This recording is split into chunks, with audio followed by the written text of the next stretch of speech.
What's up, folks? Welcome back to another episode of the Otaku Kickback Sessions. Thank you for joining us on this fine Tuesday morning. Actually, we're recording this on Friday night, but it's going to be Tuesday, so we'll peer a little bit more into the future. As always, I am one of your two co-hosts, the always ever broke and fiscally irresponsible Easy the Shinobi. And with me, as always, is my own personal fiscal devil on my shoulder that keeps trying to impulse buy me to buy stuff. Respect, dude. It's not my fault you don't have an Elma figure. Yeah, but that's because I'm broke. I'm broke like 90% of the time. I'm That's no broke now. excuse. What do you mean that's no excuse? Yeah, just get a loan. But I'm getting a loan for something else. Yeah, well, get another one. It's America. You're not a true American unless you're in heavy debt. The patriotic words have never been spoken. And the best part is you're saying it on 4th of July, so I Exactly. know I know this is gonna come out later on, but happy 4th of July. Like, hopefully y'all had a good one. Um, I gotta tell you, it feels kind of weird now that because pretty much I had the day off. I know you had the day off as well, but it feels Oh kind of yeah. weird being here in the Bay for this year because typically, um, I think this is like the first time in like I don't know. I think this is the first time since pre-pandemic that we've actually skipped out on AX. Well, I mean, we're going to Japan, so we can't. We have to save as much money if you want to spend a shit ton over at Japan. So Yeah, that's true. That's true. We at do have a AX, we do spend like I guess each almost about $3,000. yeah. There's a good like 80% of it is probably through the hotel funds, and then the rest of it, or I'll say a 50-50 split. Basically, then the other 50% is just basically food and buying merch. But nevertheless, More like 60-40. yeah, 60-40 sounds about right. But nevertheless, yeah, we're missing out on Anime Expo this year. So, in case, or actually, since this is going to be coming out after Anime Expo, hopefully those that did attend, y'all had a good time for us.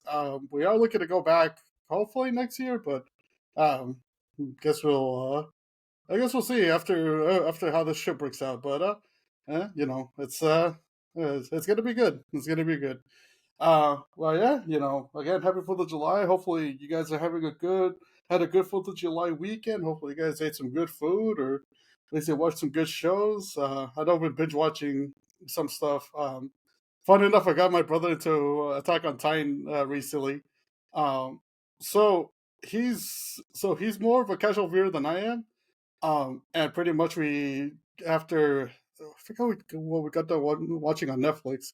And so I just suggested, I was like, yeah, you know what, you want to start on Attack on Titan? And he said, sure. We binge watched it. So far we binge watched it to near the end of season three.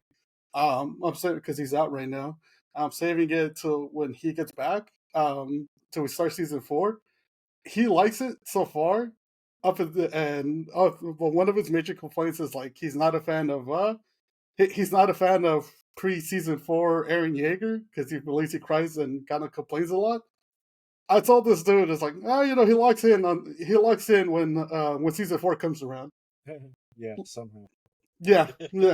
I'm leaving it as vague as possible because yeah, he locks in all right, but just not in the way you think.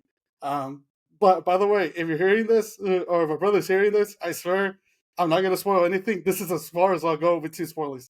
With two spoiling stuff. Yes, I know what does happen, but we're gonna find out together because I want to I want to see your reaction.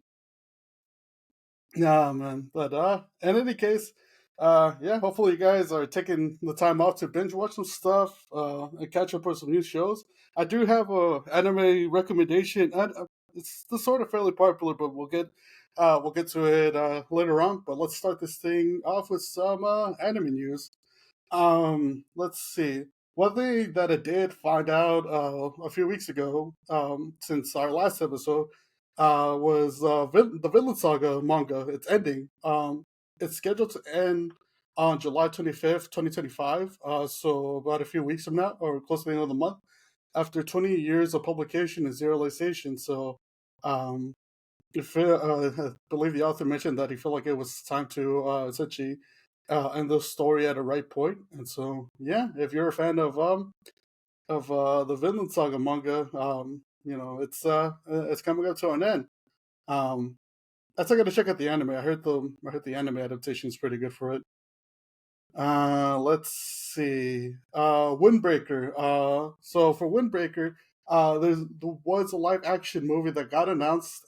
It's scheduled to premiere on December 2025 or 2025 in theaters in Japan with no international release date set for it. But if you're a fan of the Windbreaker series, this could be something that, and if you happen to be in Japan at the time, it's gonna be something you might want to check out. So there you are. Oh, you're gonna like this one.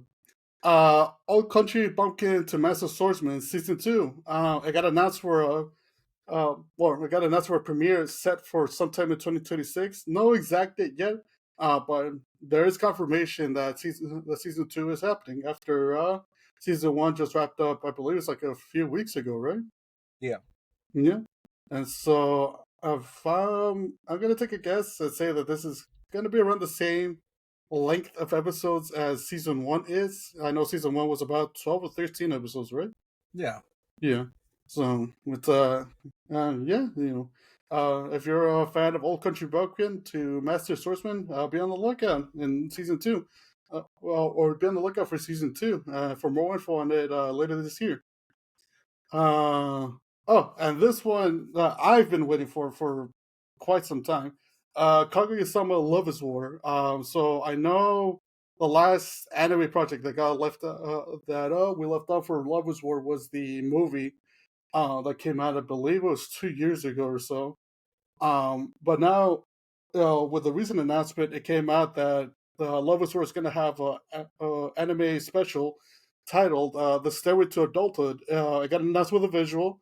There's no release date set for it. But seeing as how the manga ended, I want to say it was also around 2 years ago. It does look like the visual is whatever this new project is. Per the visual, at least for my guess, it looks like it's going to cover at least like maybe the last half of the manga of what's coming out or so. Um, but we'll see from there. I don't know if it's going to be another season or it's going to be kind of like a movie. But I guess we'll have to wait and see for more info. Let's see. Hopefully a new season. Hopefully a new season. Especially with the way the second. I know the latter half of the manga, people were kind of iffy about it. Personally, for me, I did like it. I thought it was still fairly enjoyable, but yeah, we'll see. Uh, for any Black Clover fans out there, this came out just a few days ago. I saw this on social media, and just wanted to talk about it. Um, so for the Black Clover anime sequel, it has been confirmed per leaks from Weekly Shonen Jump issue number 32 that came out. I want to say around the third of this month. Um, marking as and this is going to be marking the first anime project since season three ended back in 2021, and the Sword of the Wizard King movie came out in 2023. No announcement has been made whether it's season four or another movie as of now, but at least it's been confirmed that, or at least per the Weekly Shonen Jump issue, it's been confirmed that there is going to be an anime sequel adaptation for it. So, I think the manga's, if I remember correctly, the manga's still ongoing, but it's close to ending. So it's basically coming right in time near the end of the manga as well. So hopefully, we get more information as we go along around the year. Let's. Speaking of Black Clover, I don't mean to Ah, cut you off on yours. yeah, no, go ahead. Black Clover is also getting 3 new chapters that will release on August 12th, 2025. I don't know if you know about that. Oh no, actually, I didn't know about that. I thought I heard something about it. Yeah, Um, Jump Comics released some news on it, but they didn't go too into detail. They kept it vague. It was just like, hey, 3 new chapters on August 12th. Look forward to it. And it's like, okay, cool. Yeah, because I know the Black Clover fans, they've been waiting for any new Black Clover stuff to come out. And now basically now we got a rush of new information for it. They are eating good for this week. So um, now it's just a matter of basically really. Oh, the 3 new chapter is in August, and now basically what the anime sequel is going to be about. So it's going to be interesting. Oh yeah. Let's see. Jobless Reincarnation Season 3, the official trailer is going to drop on July 6th. So by the time this episode is going to come out, it should be, the Season 3 trailer should be out. So in case there's any Jobless Reincarnation fans that have been kind of looking forward to the third season, well, you'll see what it's about. Speaking of fantasy animes, Frieren Season 2. It finally got confirmed for a January 2026 release date. It's going to be streaming on Crunchyroll. So, so basically, if you're looking to to start off 2026 with a new anime, Season 2, so it's going to be there. Nice, nice. Yeah. Let's see. I'm definitely looking forward to Free Run. Oh yeah, same here. I know. EN Free Run. Oh, what the fans call it, the mommy free run. Oh, like Jane Doe's EN. Oh, it just hits in a certain way. I can't explain. It tugs at your heartstrings in ways that you can't explain or tell people. Oh yeah. I mean, even some overseas people agree that yeah, EN Jane Doe hits different. And it's the same thing with Ian Freeman. So yeah, if you're looking forward to the English stuff of Freeman season 2, you're in luck. You're gonna be getting some more good stuff coming from it. Let's see. Oh, Apothecary Diaries. An anime new sequel has been announced with a teaser promotional trailer. There is wide belief that this is season 3, but the trailer didn't announce whether or not it was going to be a new season or a movie.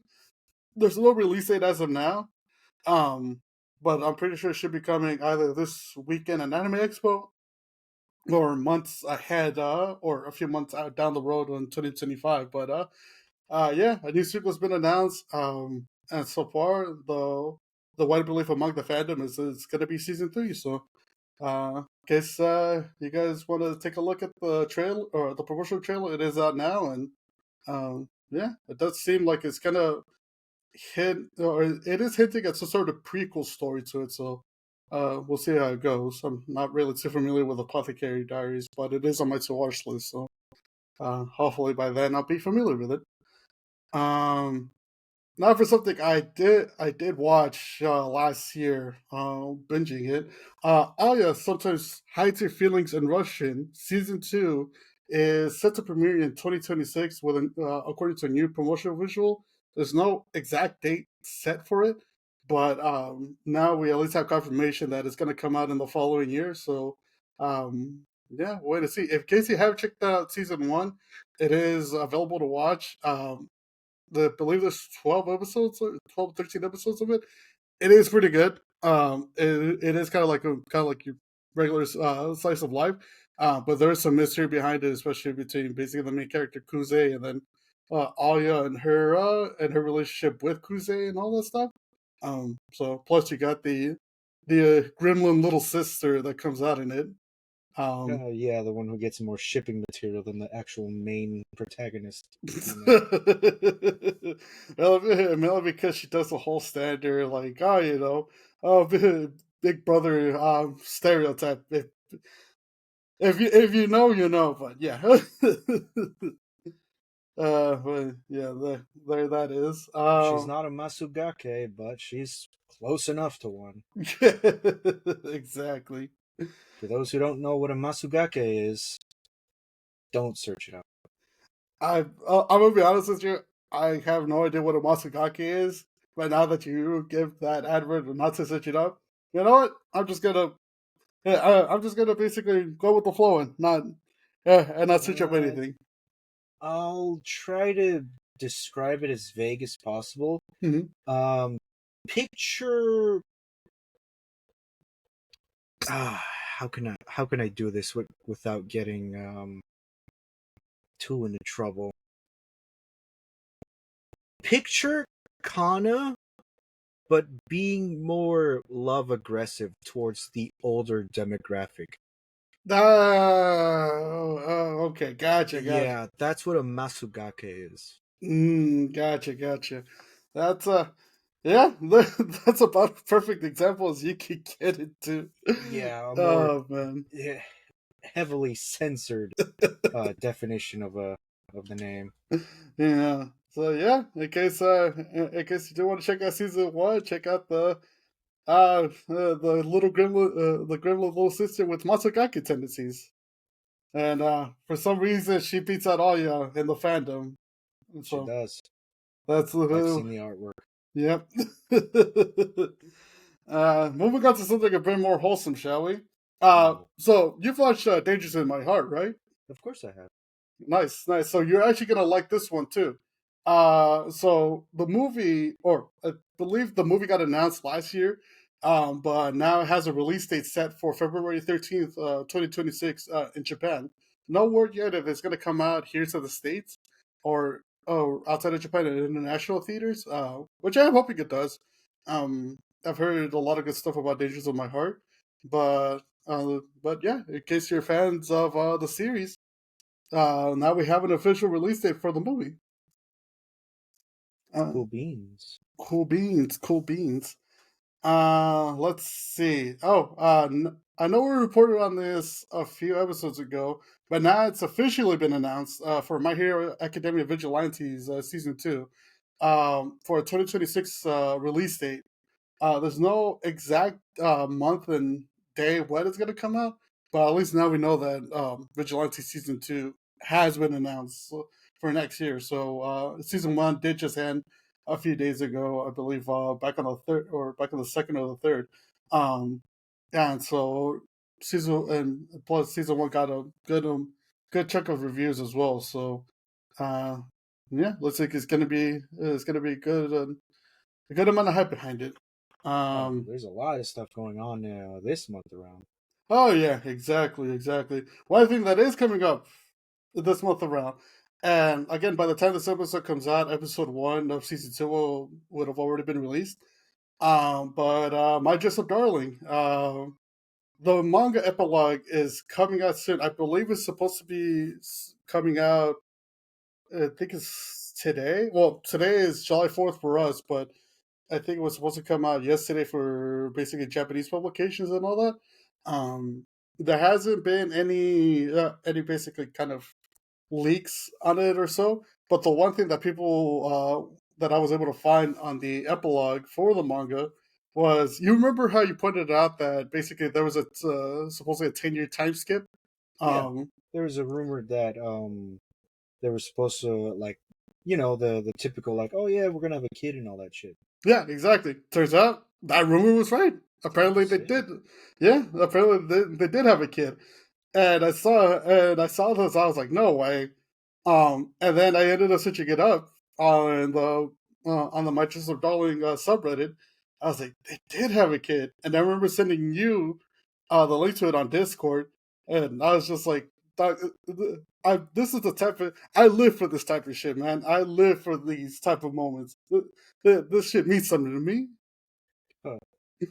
So yeah, so basically, the yeah, turns out they did get their happy ending. But yeah, supposedly the epilogue, it's supposed to have more chapters to it and Oh, more. I'm pretty sure Gojo got more than a happy ending. Now, why'd you have to do that? All I I said mean, it's canon now, so I can say whatever I want. oh my god. But yeah, there is supposed to be more chapters coming out for the epilogue and stuff. So hopefully we'll get those soon. But yeah, this is coming out just right in time for episode one of season two, which should be premiering tomorrow, or I think today in Japan. But I think we'll most likely get it tomorrow in the US. So yeah, by the time this episode comes out, go check out. Well, first is first. If you haven't checked out My Dress Up Darling season one, check it out. It's peak. Um, and then basically check out episode 1 of season 2 because I have a feeling I know which arc this is going to hit on, depending on the or after seeing the visual promos and stuff. It looks like it's going to be hitting on the school festival arc. So yeah, and that was a pretty good arc. Uh, but yeah, that's all that I have for my end. So uh, I leave the floor to you. All right. A YouTuber challenged his 69 year old dad to beat Dark Souls and try to convince him that video games aren't, in quotes, a waste of time. Later on, his dad beat it 9 months later and claimed it is thrilling in a way I'd never experienced before. Nice. Now he's hooked and is already playing Elden Rings. So yeah, okay. So there you go. You have an example in case you want to get your parents into video games. It's Do not it. too late. You Hey, just have to find the right game to convince them. dog, I should do that to my dad because I know I know he fucking hates video games. I should just challenge him to something. Be like, see, you know what? You only hate it because you can't complete this game in like a month or so. Yeah. If you want to get your parents into video games and they don't like it, try baiting them into it. Bait your mom into playing Dishwasher Simulator. Jesus Christ! Oh my god, Uh, that's I'm so, funny. it's fucking stupid. What you mean? I'm funny. Oh my god, just continue on before we this shit goes off the rails.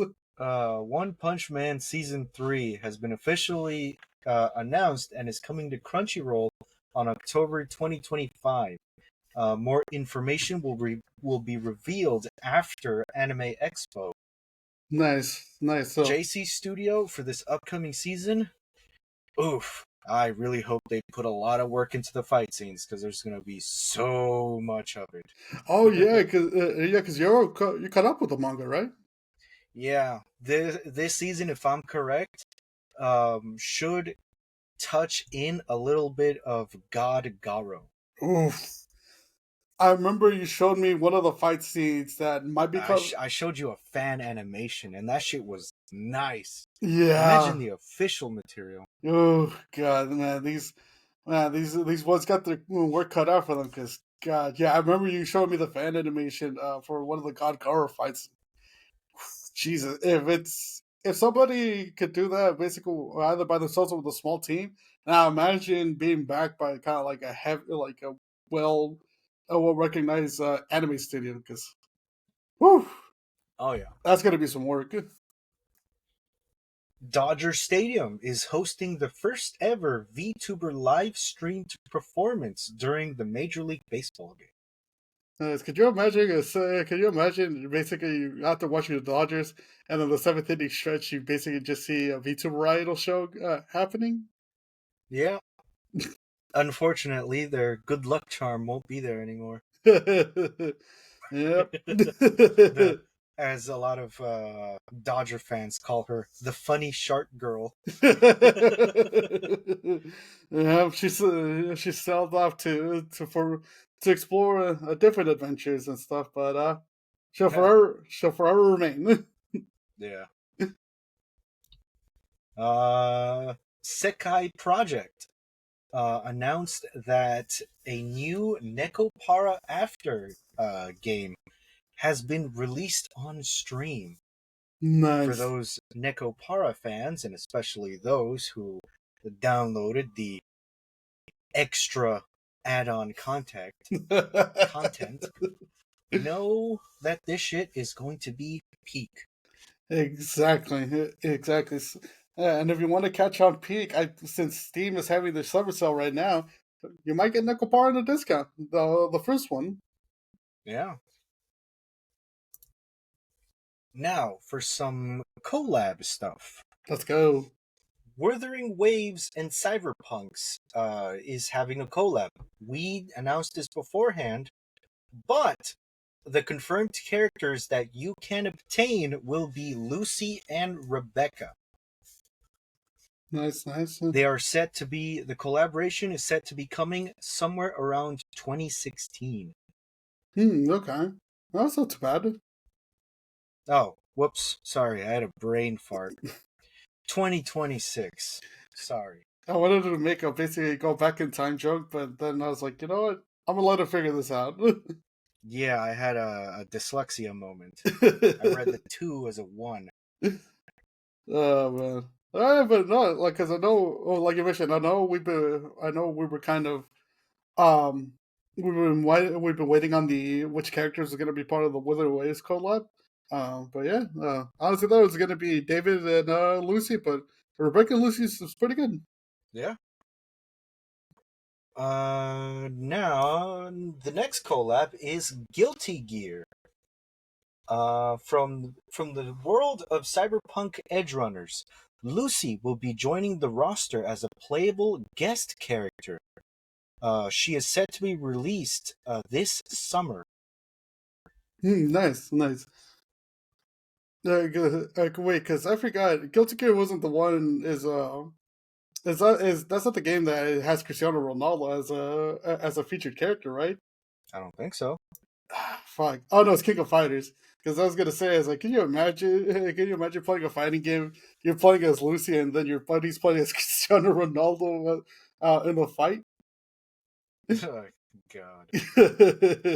No, yeah, it was King of Fighters. Now I remember, it was King of Fighters that had Cristiano Ronaldo. But yeah, in case you're looking forward to some Cyberpunk Edgerunner stuff and Guilty Gear, you're getting a Lucy in a future update. Yep. For all of you Guilty Gear fans, I main Jacko, of course. You're a Jacko main. Yes, for no particular reason. I don't know. I think there's a reason for it. I don't think so. You keep telling yourself that. Yeah. Speaking of Edgerunners, Cyberpunk Edgerunners Season 2 is set to be announced. Exactly. And this is the first time in the show we actually got breaking news because this got announced like about an hour, 2 hours or so ago at AX. Yeah. It got announced at 3:42 p.m. July 4th at AX after the panel. Yeah, exactly. I do like the fact that they, in the panel, they made it clear that basically this isn't going to follow David. And they made it clear that, oh, spoilers in case you guys haven't watched Edgerunners and stuff, but they made it clear that David is dead. He's not going to come back. Yeah, no shit. Yeah. Because the way the studio, by the way, this is the same studio, the same guy that did Kill la Kill. Mm-hmm. When he does one-shot animes, this is a rarity for something to have a season 2. Yeah, exactly. But if a character is done by the guy himself and is killed on screen, do not expect them to be resurrected in season 2. Yeah, exactly. So all of your favorite characters from Edgerunners season 1, they're done, murked, gone. The only one who lived is obviously Lucy, but she's in the moon. She's never coming back. Yeah. So season 2 is going to follow a new cast and a new crew in the Cyberpunk universe. Yeah. And obviously, we're going to be expecting another update to the Cyberpunk game with new added content. Oh yeah, because I know I know basically for the season 2 announcement and the work behind it. Supposedly, I think they had worked with CD Projekt Red, as well as the animation studio. I think it was Studio Trigger, to basically for any material for season 2. So CD Projekt Red is Project Red, the studio responsible for the Cyberpunk 2077 video game. Most likely, we would at least get some new season 2 gear when season 2 drops. Oh yeah. But yeah, in case you will holding out for hope that basically either David or Rebecca or whoever whoever got killed off in season 1 that was your favorites. Yeah, no, I don't think it's gonna happen. They're not coming back. Yeah, from the man himself. Yeah. I'll give it to you blunt. They're dead. They're not coming back. Yeah. Yeah. If you want to blame anybody, blame Adam Smasher. Yeah, he definitely smashed a couple of people into pancakes. God. But I wonder if I wonder if season two is gonna follow V. Nah, I don't think so, right? No, because if I remember from in-game universe, Hmm. Cyberpunk Edgerunners takes place before V ever like became a playable character. Yes. So, because if you play the video game and you tie in and you like do the references, you do the mission and all that stuff, the events of Cyberpunk passed before V became a mercenary. Okay. Okay. Okay. Uh, So I have to assume season two, and this is my guess, is probably going to take place like 1, 2 months after Edgerunners season one. yeah. So Yeah. this is still going to be like way before V becomes a thing, and I'm not expecting Silverhand to also be in this either, Oh yeah. No. No. because Because he's technically still an AI construct. So yeah. yeah, he did. Oh yeah. No. He did. He's not gonna. He's not coming back until basically you play the video games, which I do like. Which I do like that basically this anime does will tie in into the video game. And cover up like at least kind of presents like what was Night City before the game or before the events of the game. Yeah. No, because I think if I remember correctly, I think I remember I read something like 2 months ago when this was a rumor that season two was happening. That supposedly I think this was going to be the origins of Night City or how it came to be. So if it's that, then yeah, it's gonna be an interesting season to watch. Oh yeah. Most definitely. Moving on from that one, we have the from the creator and the director of Darling in the Franxx, Asatoshi Nishigor, released a trailer of a new anime he revealed at AX called Grotesque. It is set to release in 2026 by Studio Cloverworks. There is literally no information on what it's about since it's a original anime. No No, manga, nothing. No information except for the 1 minute and 5 second trailer that is out. no, yeah, because I remember seeing something about this, but yeah, no, there's no. This is an original animation project, and so other than the trailer or other than the premiere trailer for it, yeah, no, there's not much. There's no really other information that we could delve on this episode, but um, yeah, for basic kind of original animation project stuff, I'm pretty sure it'll more info will come out, especially about the story, um, throughout the in the next few months. But yeah, no, there's like yeah, this original animation project. If you want to go see the trailer, just go to YouTube, search Grotesque,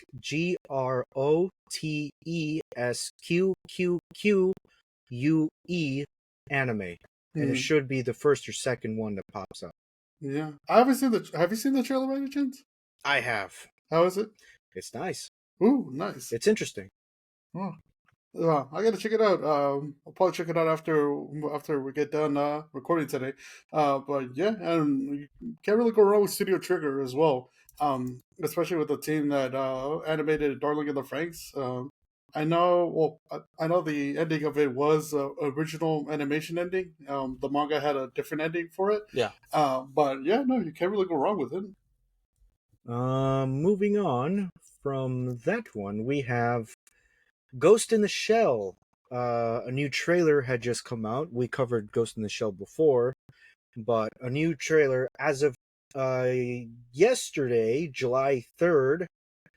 A new trailer had just come out. It is set to air in 2026 by Studio Science Saru.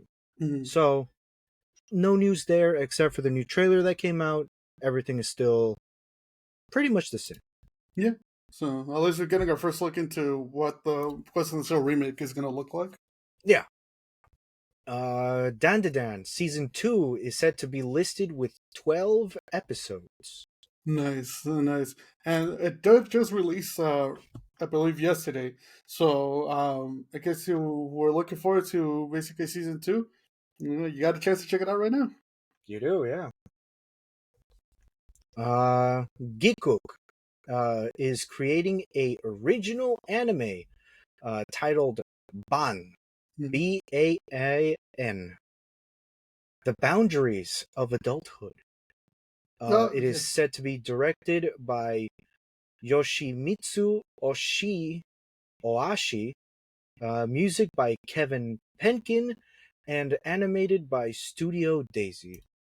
For Mhm. those who don't know who Kevin Penkin is, they directed the music for The Apothecary Diaries, Tower of God, Rising of the Shield Hero, Splicing Wolf, the one that was released 2024, and Eden, uh, the one that was a Netflix anime.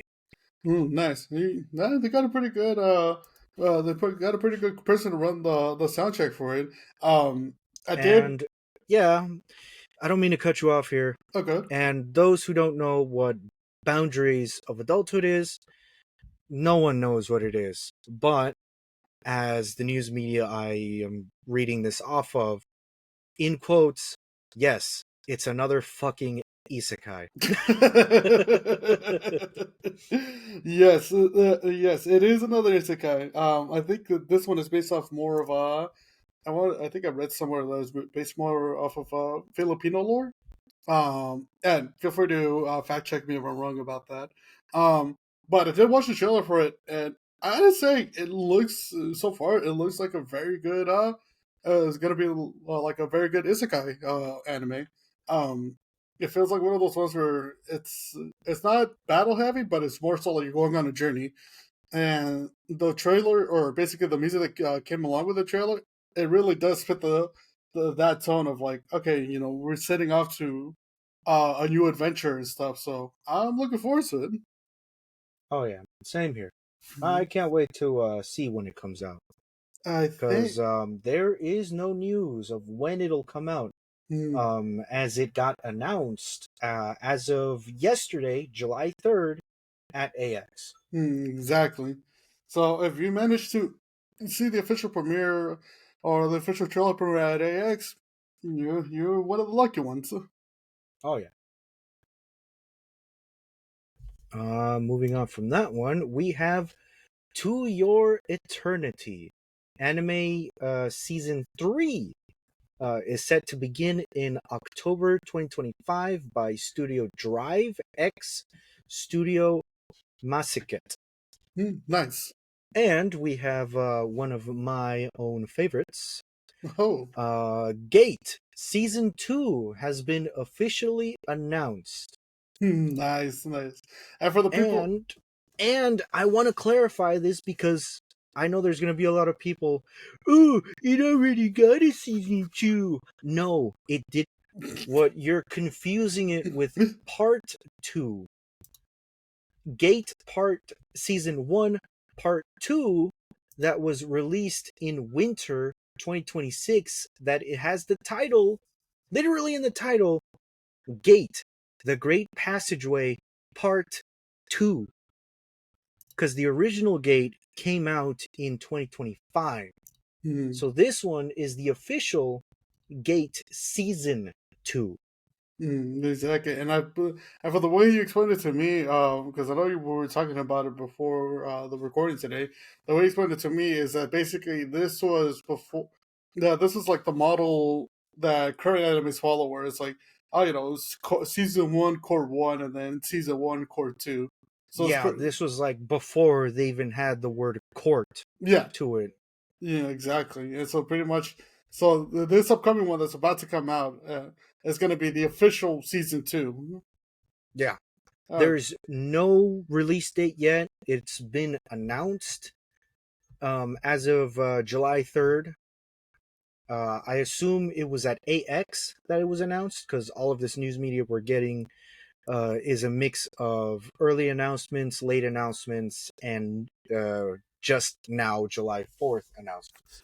I believe this was. I don't think it was part of Anime Expo's anime releases, but I believe it was like a special announcement that was done for Gates' 10-year anniversary event. Yeah, Which 10 it, years. yeah, that's a long time. Which if well, you know more of the Gate than I do. But from the stuff that I've seen, at least from what I can tell people that haven't watched Gate that are like, what are these fools talking about? If you ever wondered like like say you were daydreaming and stuff, right? And if you ever wondered, I wonder how modern weaponry will work in like you know medieval times or fantasy times, this is what Kate is. The whole ooh, magic is better than modern technology. Gate proves you wrong. God, I saw that. I remember seeing a few clips of it. I was like, God damn! I think it's fuck. What was one of the clips that I saw? Is that FPV one, or the POV one, where basically I think the commander's just taking out the king's guard. Or they're trying to shield it.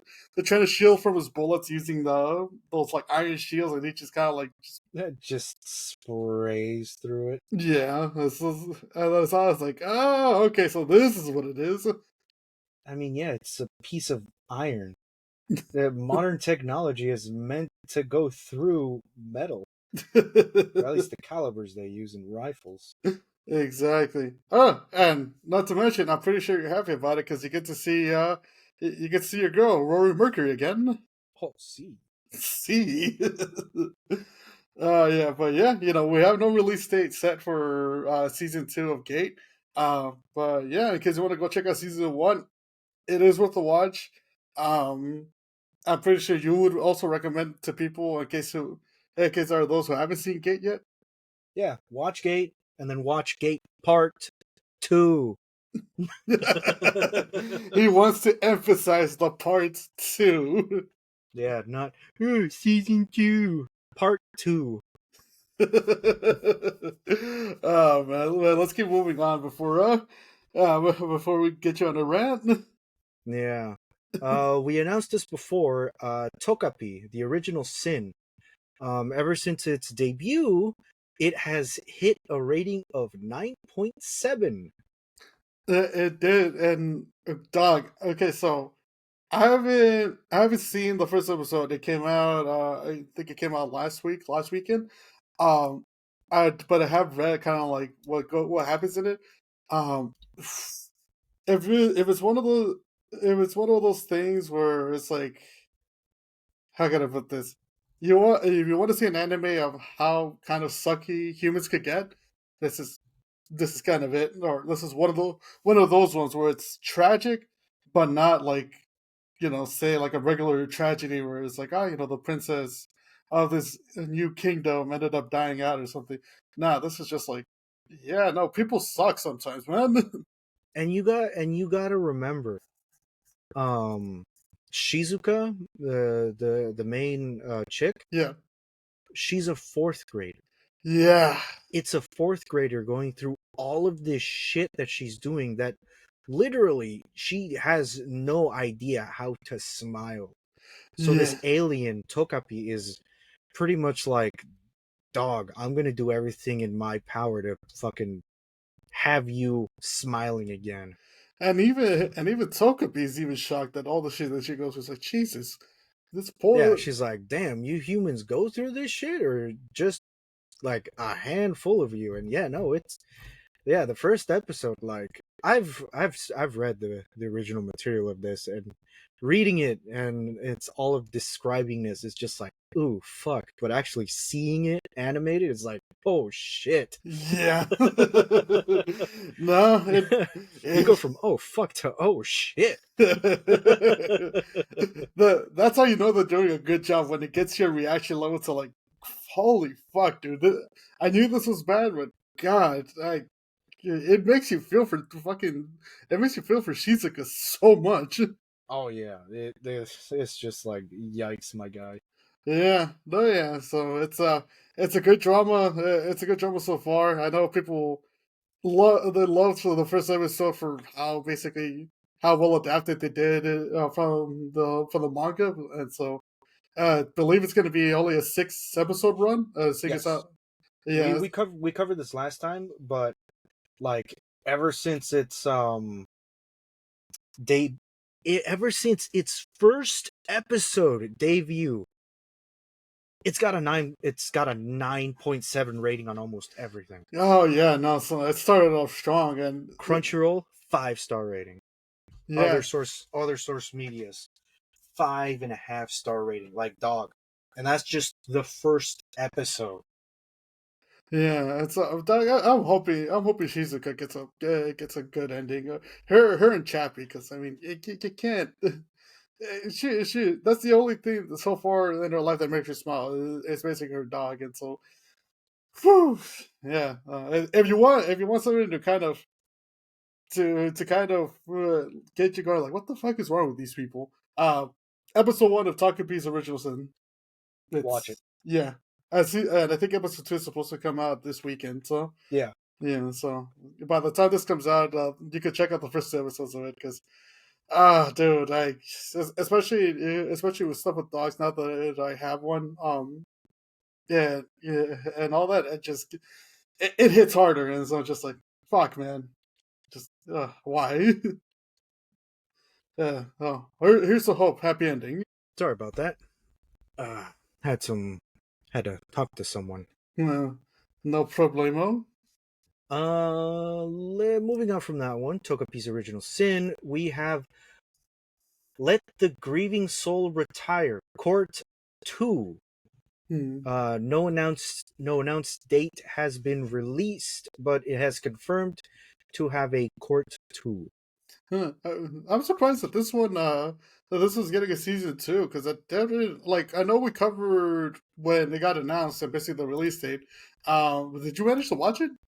I did. How's it? It's good. Hmm. He's just, you know, trying to tell everybody to fuck off because he just wants to retire in peace.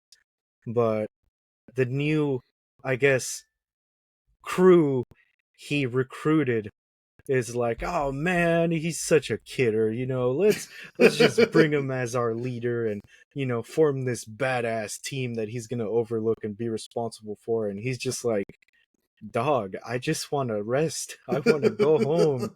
I just want to like have a house on a hill somewhere and look down on shit because I'm tired. Yeah, man. Because even with the legendary party, he was just bullshitting his way through because he's like, I never wanted to be a part of this shit. I just wanted to be in the background. Oh man, I relate to this fool because God, when you reach a certain point in life, you get to a point, or it's one of those things where you don't like your job, but you just happen to be good at it, and so they keep you around mainly because you just happen to be good at it, right? But you don't want to Yeah. sit there. You just got like, dog, I just want to go home and like retire and just chill somewhere, like in a small Oh yeah, house. we got some more work for you. It's like, no, I just want to go home. Home, please. Por favor. Home. I don't want to do this shit no more. I feel for this man. Oh yeah. Yeah, but it's good to see though that it's getting yeah, because I haven't heard much about it ever since we announced it. But it's good to hear that it's basically getting a core too, and it seems like it's garnering a good fan base behind it too. So Yeah. Especially a certain character with black hair and short shorts. nice. Now I gotta check it out. Yeah. Good. You could say she has a hint of obsessive yandere for the main character. Can you imagine that? You necessarily, you basically want to retire away from basically doing the adventurous life, and they keep bringing you in, and not to mention now you have a yandere that's basically obsessed with you. Yeah, that's gonna add a shit ton more stress. Let me tell you. Well, because you have knowledge of yanderes, you know how to treat one. Yeah, and you know how to not piss off a yandere. Well, Ex- I do, anyways. exactly, exactly. One day, Green Spectre will write a book to basically to help anyone out there dealing with a yandere. So, Yeah, and I'll keep that book to myself because fuck you. oh man, let's keep this shit going. Secrets of the Silent Witch, TV anime new visual, has been released. The anime is set to release July 4th, 2025 by Studio Gokumi. Hmm. By the time you're listening to this, episode 1 has already aired. You can go watch it. But if you're listening to this and you haven't watched it yet, uh, Secrets of the Silent Witch, Monica Everett is revered as the Silent Witch. She's the only magician in the world who can use magic without incantation. In reality, though, she's just shy. The only reason she practiced chantless magic is so that she wouldn't have to speak in public. Before even realizing her own talent, Monica is chosen as one of the 7 sages and is assigned a secret mission in protecting the kingdom's second prince. I like this concept. I like this concept that she became this all powerful witch, not because and basically learned how to use nonverbal incantations, not because not because to stun on people, but because she's shy and she doesn't like public speaking. Like, you know what? I fuck with this. Yeah. Have you read the manga?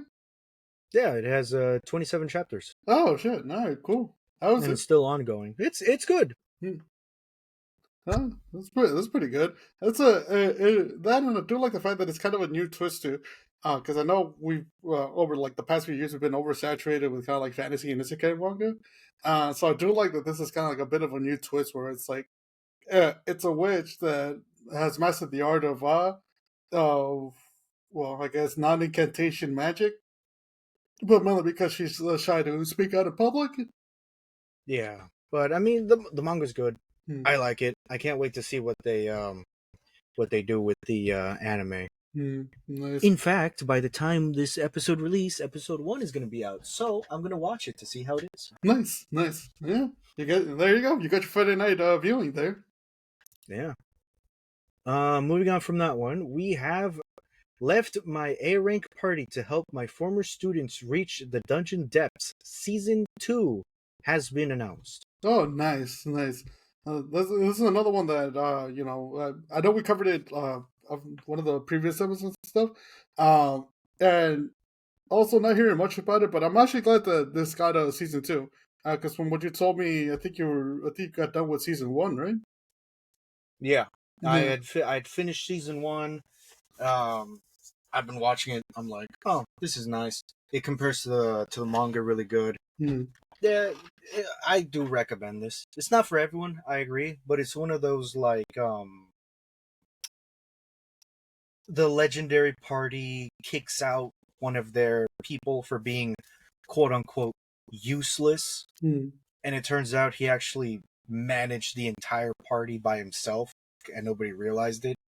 And now that he's with another party, their party is increasing in rank while the legendary party is pretty much tanking. so, It's one of those stories, it's cut and dry, but this one actually is a lot more of like, oh, I didn't start this other party because I wanted to stick a middle finger to my old party. It was more of like, oh, my old students started this party. They're kind of sucking at it, so I'm teaching them how to be an efficient party. okay, okay, and he's basically kind of mentoring them how to kind of Yeah, essentially he's go. mentoring them. It is technically categorized as harem, so they all do have feelings for him, but it's more of like the adventuring kind of harem. Okay, But okay. from the manga, there is some stuff that happens. I'm not gonna say what. Leaving it vague for the dear listener to be able to go check out the manga.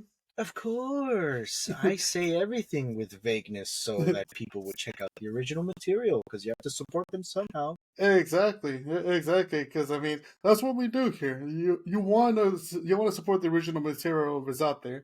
And you want to we want people to read manga and manhwa and basically whatever comes to mind that we could promote on here. It's like go check it out. Holds gun up to your head. Check out the original material now. And that's marketing tactic number like 10 in our board. Marketing tactic number 5 is me crying and pleading. Why would you check out the manga? Why won't you do this? I could do the marketing tactic from the 80s. Which one? Smoke. Oh, the subliminal one. Yeah. Like the Vipper Fella guy. Are you smoking yet? God. Anyways, moving on from that. Demon Slayer Kimetsu no Yaiba Infinity Castle is set to release in Japanese theater in July 18.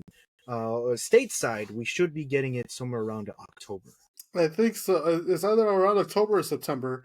I think if I remember correctly, I think I saw something along the lines of it's going to come out September 12th, I believe, here in the States. So, but yeah, in July 18th in Japan, it's going to come out in about like 2 or so weeks. So if you're listening to this in Japan, you have some time to go watch it.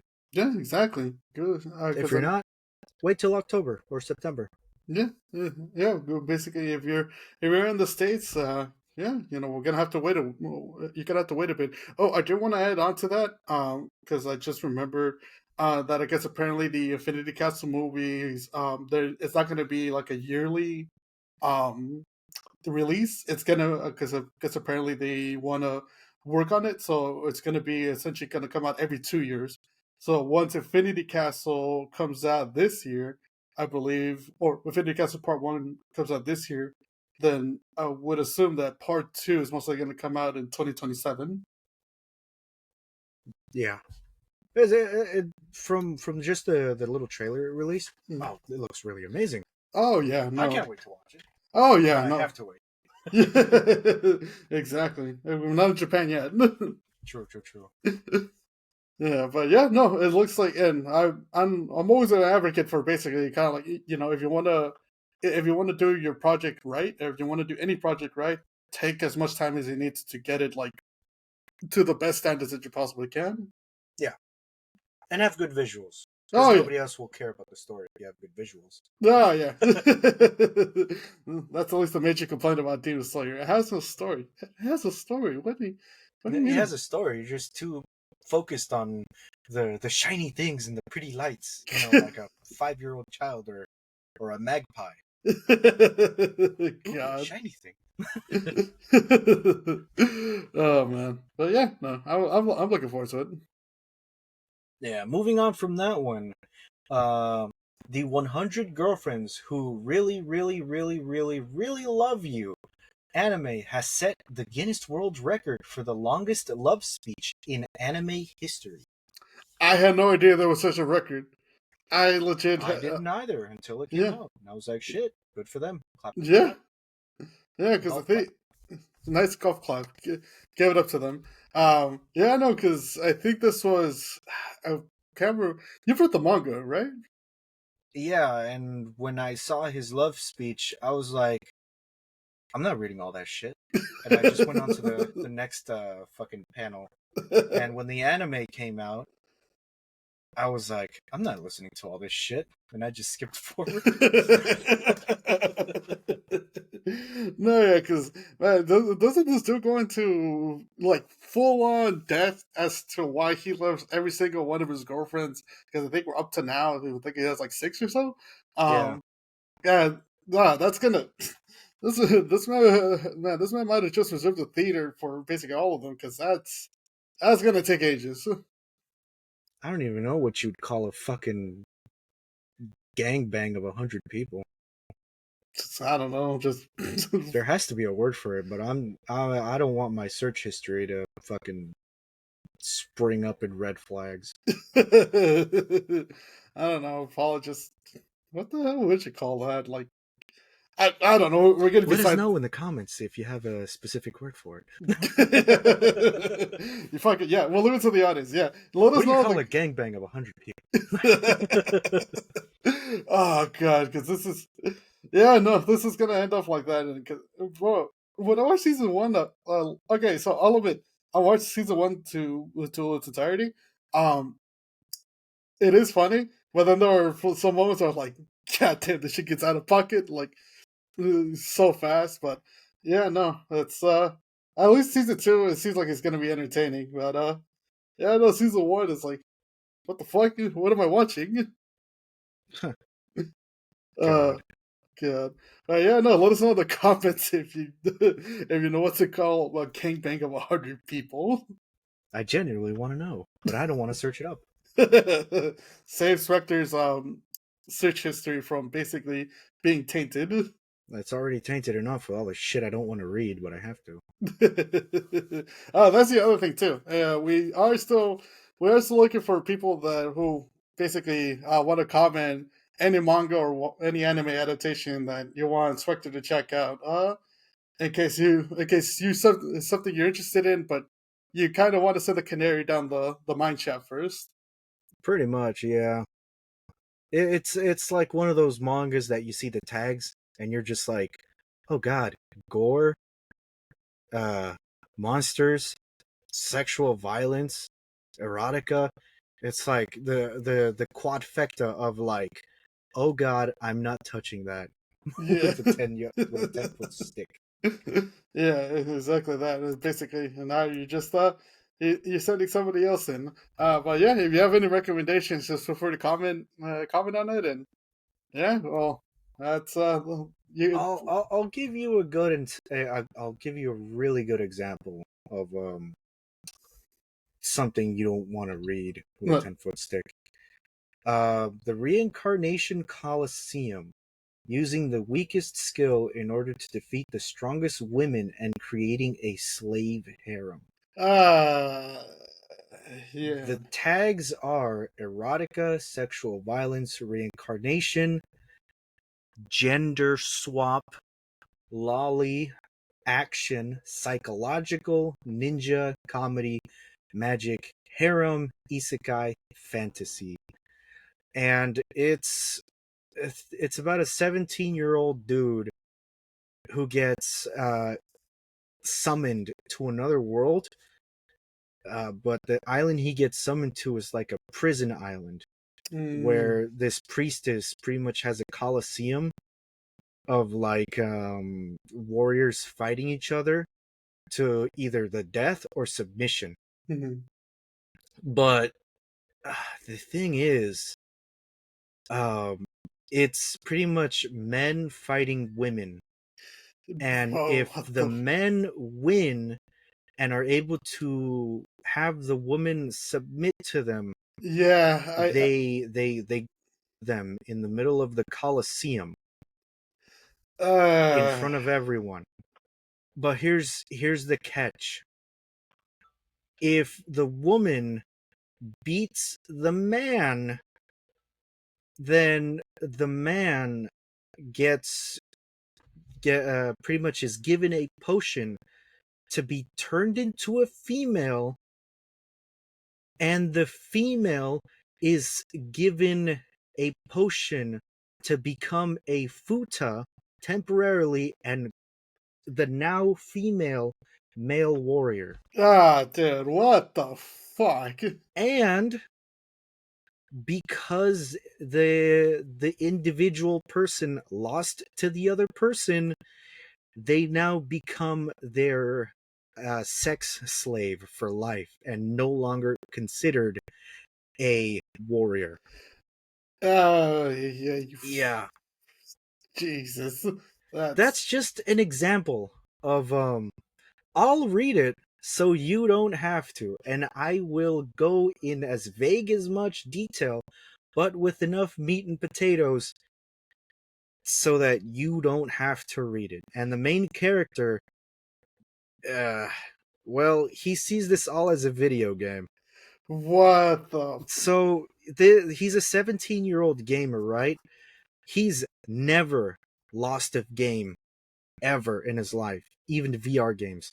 So when he's given his skill, which is apparently the weakest skill because it's like a copy skill.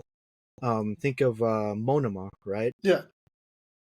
He sees a move and he can copy it perfectly. But the reason it's considered weak is well, think of it this way: you can copy Zoro's three sword style, but if you don't have the training, you just have a useless copied skill. So basically, it's kind of like it's basically you need to put the training behind it to master that skill. Yeah, Yeah.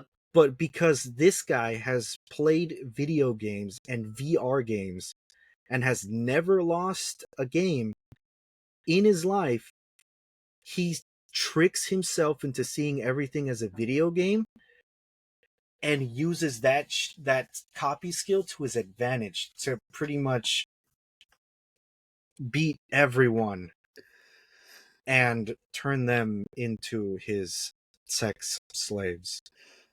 Right. That's some sort It's of an fuck. interesting concept, but uh and you know what's even worse? It has two versions. Uh, The yeah. censored version and the uncensored version. And the uncensored version is yikes. Yeah. I could picture it as such. Yeah. No, that's this is the first time I'm hearing about it. God, that's fucked. That is just for the listeners a little taste of the mental agony you want to put me through. I read it so that you don't have to. So let us know of some other mangas that you've been really curious about, but you actually don't want to read it. So yeah, send them my way, and I'll give it the old College try. 12 chapter read, so that you don't have to. Oh god, Because please. that's the chapter I'm on, and dear God, Yeah. I can tell you this much, dude. The previous chapter, chapter 11, there's a reason there's a lolly tag on it. Oh god. Yeah, it's just yeah. Please don't break my co-host. I need him for the long run of how this thing is going. uh, break me like darkness wants to be broken. Anyways, Oh moving on. yeah.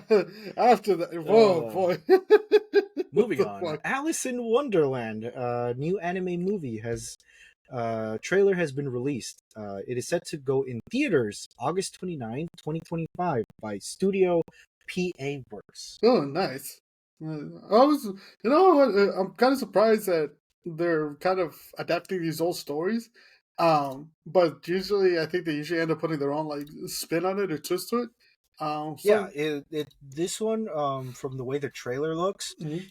it looks really good. Like if I was a teacher and we were studying the topic of like Alice in Wonderland, I'd have them watch the movie first, and then we'd read the book and do like a comparison of like, you know, which version was more impactful. But yeah, especially kind of like nowadays, since people are getting more into anime and stuff, this is probably would be a good idea to in case you want to basically show kind of like students and stuff like this is a more anime related take on it. Oh yeah. Moving on, we have a classic remastered. Nice. Fist of the North Star, new anime, is set to air in 2026. That's surprising. Yeah, so the new generation gets a taste of what Fist of the North Star was like. Oh yeah, no, because Fist of the North Star for all the memes that came out during the pandemic, this thing went hard. Fist of the North Star was the inspiration for JoJo's Bizarre Adventures. Keep Yes, keep that in mind. yes, exactly. So in case you basically watch JoJo's and are looking for like to see what it is based off of, Yeah, I would say you could because you can watch the original series now. I think it's Or you could wait for the new remastered version to come out in 2026. yeah. I do wonder how they're gonna do the remaster, like, because I know it's gonna be updated animation style and all that, but I wonder if it's basically they're gonna add in more to the story, or if it's gonna basically follow it like how It's they. probably going to be the same story, but they're going to change a few of the elements to Mm, make it more appealing to the new generational audience. yeah, yeah. I figured as much. Yeah. Moving on from that one, we have reincarnated as the daughter of the legendary hero and the Queen of Spirits. Hmm. It is set to air in October 2025 by Studio JC Staff. Nice, nice. I think you've checked this one out too, right? The manga. Yeah, I've read the manga. It's pretty much this chick who obviously dies, goes to another world, but is like,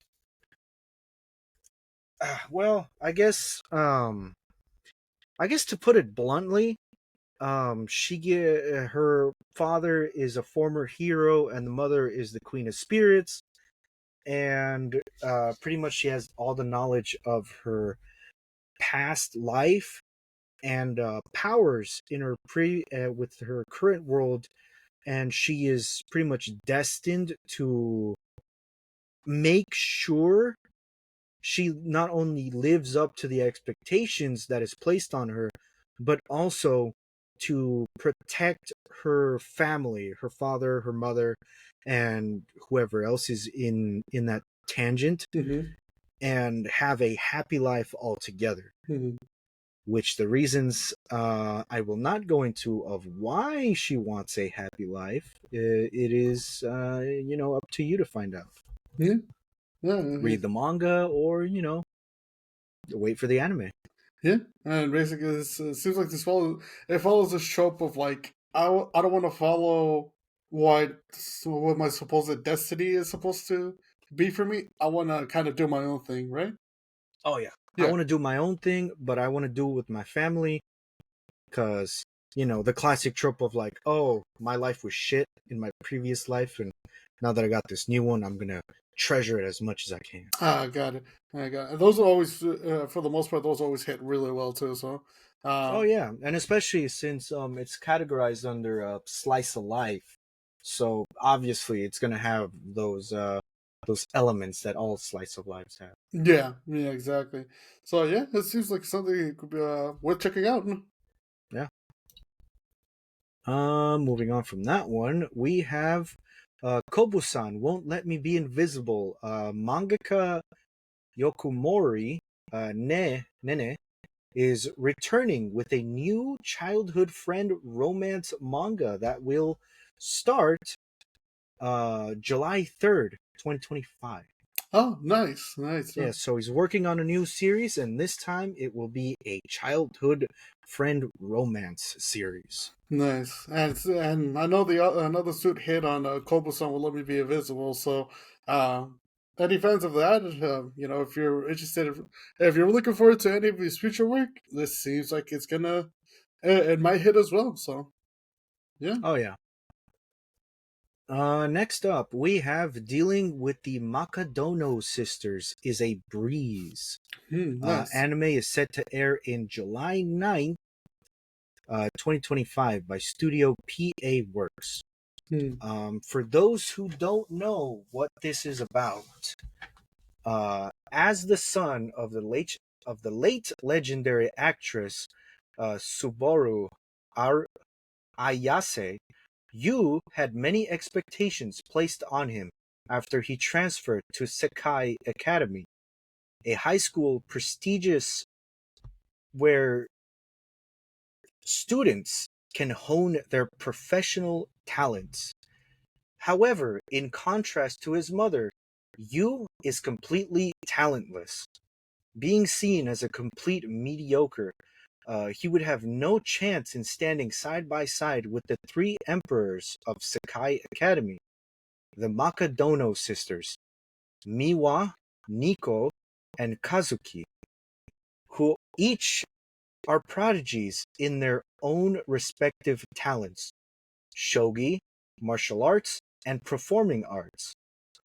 With Subaru's friend agreeing to take her son in, Yu aims to fulfill his mother's late wish that was placed onto him, which is to build a happy family.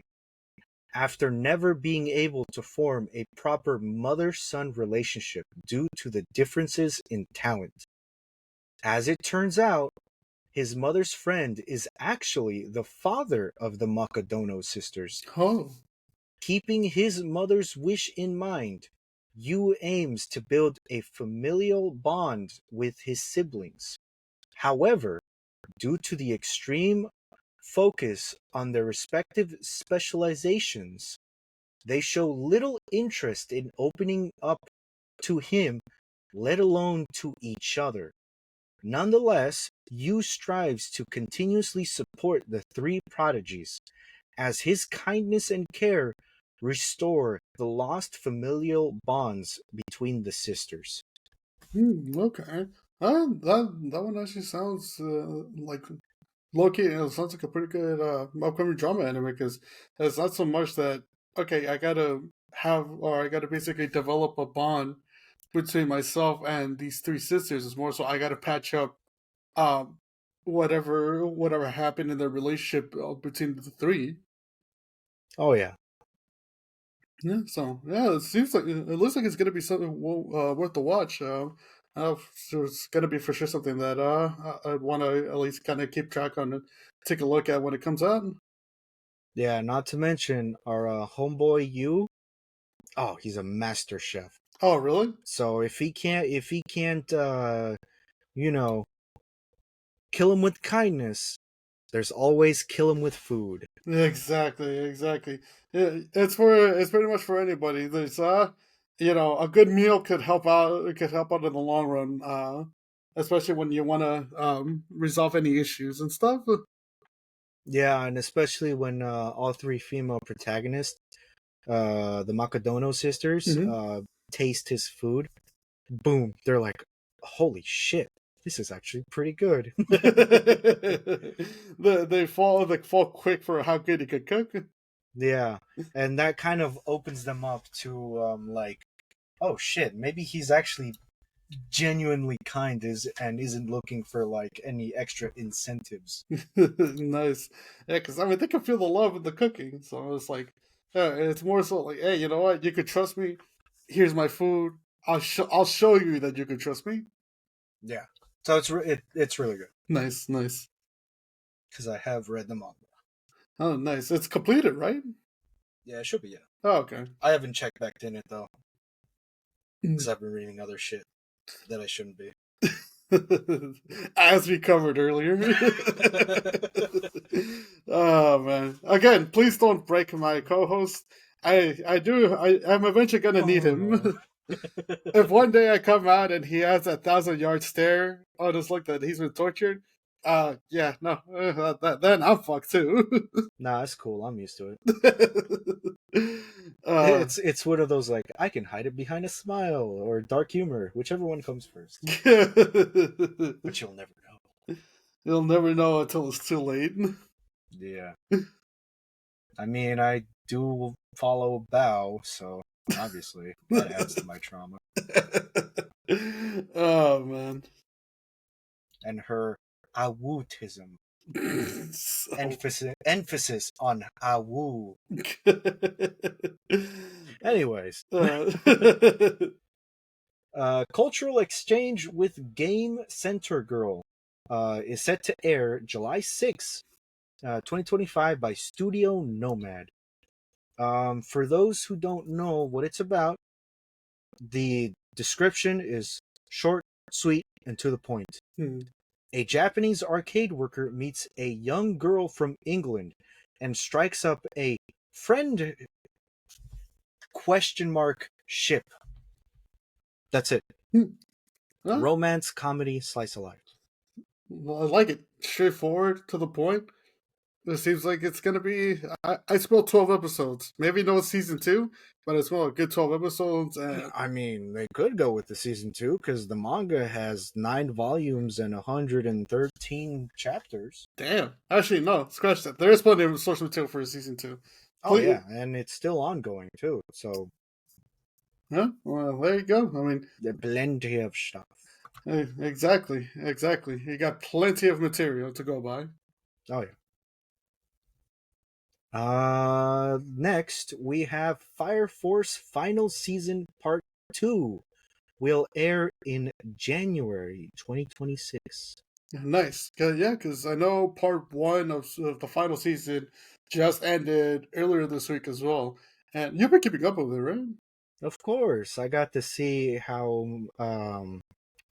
Tamaki's lucky lecture saved her and her giant flaming butt ball. If you don't know what I'm talking about, go watch it. It's funny. You sent me the clip one time we were hanging out, and I was just like, "Bro, what?"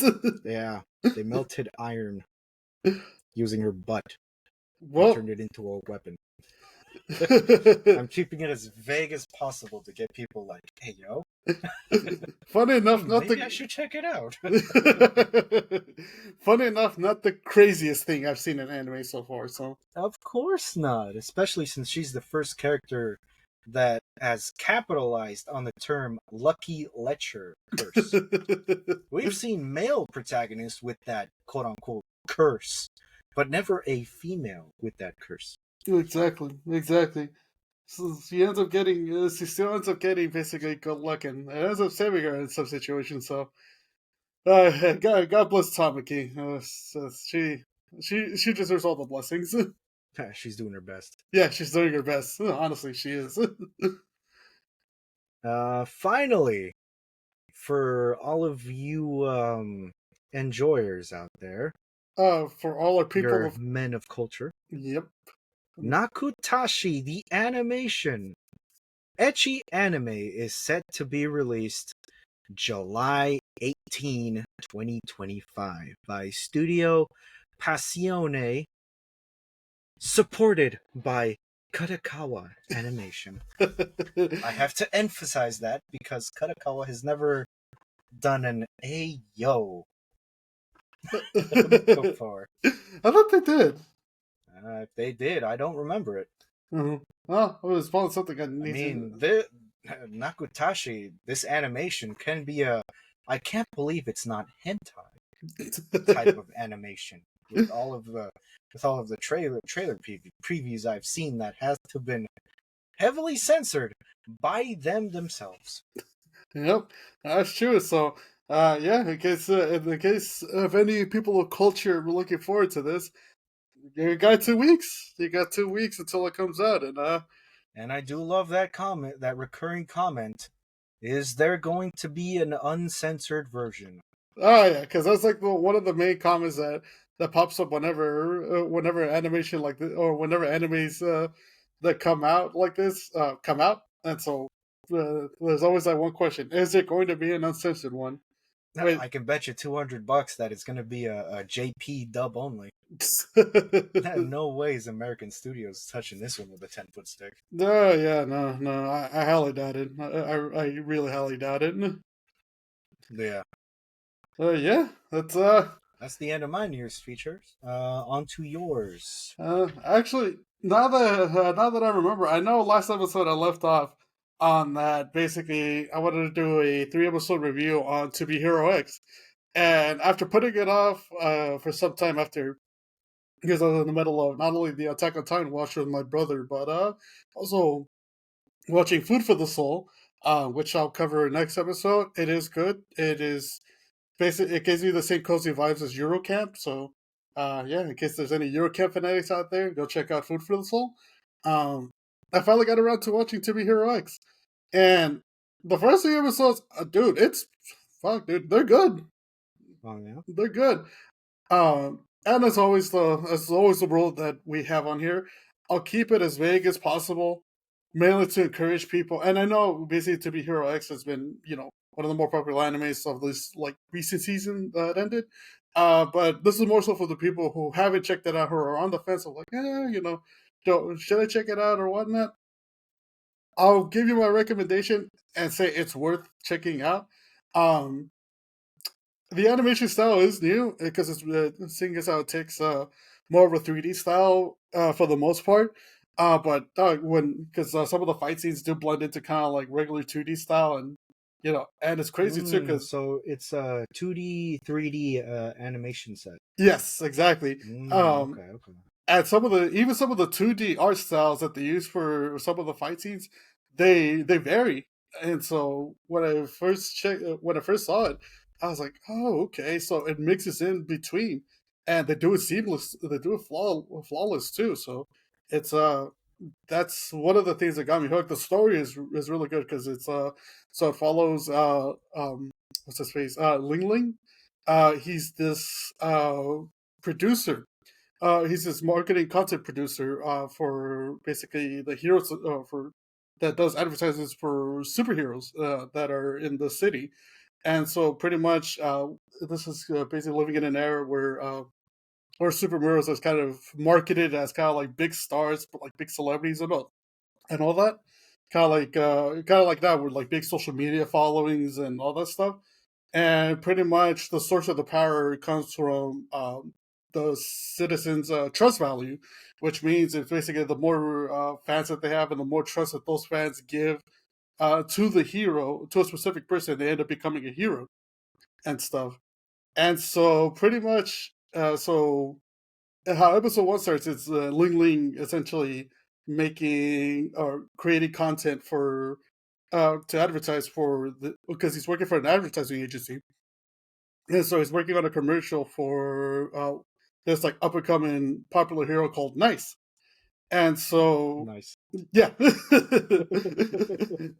Sorry, I had to. yeah, I had to. I knew as soon as I was gonna say that, I was like, yeah, he's gonna make that joke. Yeah. Nice. Oh god. But anyway, I yeah. wonder if So there's a guy called Bad. no, no, surprisingly enough, there isn't. Damn. At least Missed so opportunity. yeah, at least so far they haven't encountered a guy called Bad. I could be wrong because I'm on episode 5 right now, and it's so good so far. But anyways, so basically, what Ling Ling's doing, he's creating this new marketing campaign for Nice, and basically, because almost each hero has their own kind of like agency or behind them to help promote and kind of up their trust value along the basically their fans and stuff, right? And so basically what happens is that with Ling Ling, for the marketing agency he works for, it's that story where he's essentially mistreated. His manager is just like a complete asshole to him, saying, "Oh, oh well, this isn't what I wanted, and you're essentially kind of garbage at this. You're not going to be anybody." Typical kind of like typical kind of black company and all this stuff, right? And it turns out basically they end up losing the marketing campaign project for Nice. And so Ling Ling's boss ends up firing Ling Ling, um, which later then cuts on to he's on the roof, and all that kind of gauging where his life went wrong, and was basically that, oh, I did my best, but that doesn't mean I should be fired and all that stuff. And then he sees a video board. Do a flip. Jesus fucking Christ! Sorry. Oh god! Yes, Anyways, continue. he's here every night, folks. Please, please, someone else listen to him so I don't have to. But anyways, he sees a video board of one of the advertisers he created for Nice playing in the background, and when he sees it, he starts getting angry. He starts getting pissed at it. It's like, essentially telling video board Nice, yeah, you may have all the powers, but one day all those good looks and stuff are gonna fade. Only for the real Nice to drop down from the sky and walk past Ling Ling. And now keep in mind, Nice's signature pose is the finger guns and him saying his name Nice, but more elegant and all that stuff, right? Yeah. So he walks past Ling Ling, and he basically drops from the edge of the building. And now, typically, basically, whenever you see superhero movies like that, when the superhero drops off the edge of the building, that's usually when they come up and they're like floating in front of the guy that basically is either criticizing them and kind of like flexing and stuff, right? Of course. This motherfucker does not come back up. Yeah, he did a flip. Oh man. And so yeah, no, he just drops to his death, and basically the last thing he shows Ling Ling is the finger guns, the smile, the nice catchphrase, and yeah, no, he just drops. He just drops dead. I was surprised about that. I was like, I thought this motherfucker was gonna fly. Um, but anyways, I thought he was going to say something inspirational. He just said, nice, and killed himself. Yeah, that's the other thing, too.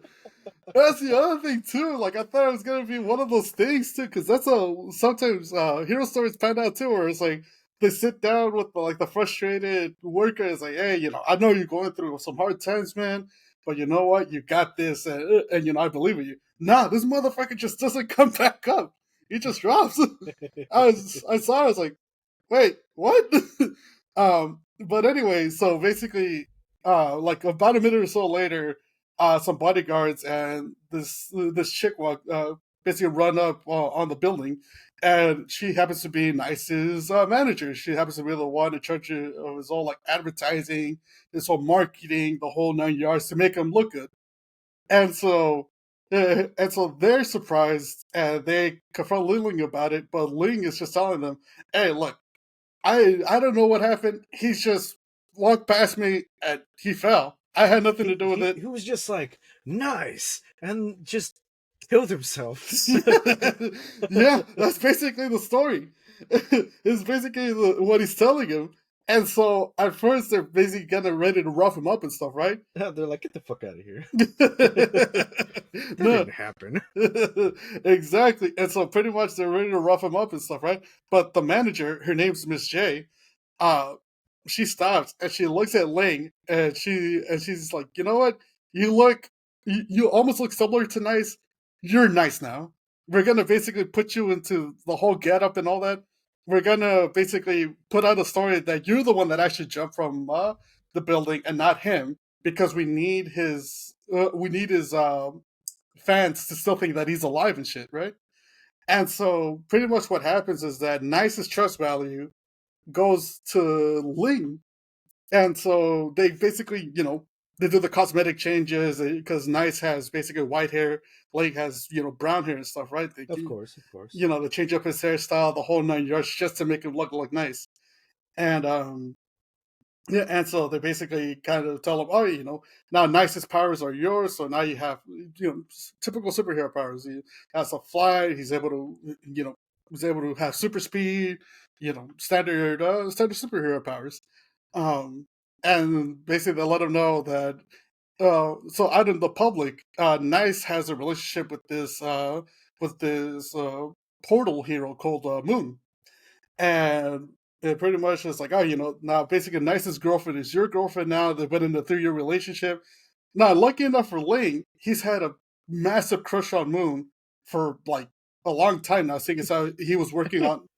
I could just imagine like that meme with Spider-Man and Robert Downey Jr. Oh my God, it's Robert Downey Jr. Yeah. Oh my God, it's my wife. I mean, hello, wifey. How you doing? Yeah. Like, I haven't seen this shit. I'm just like spitballing random shit. To me, it's funny.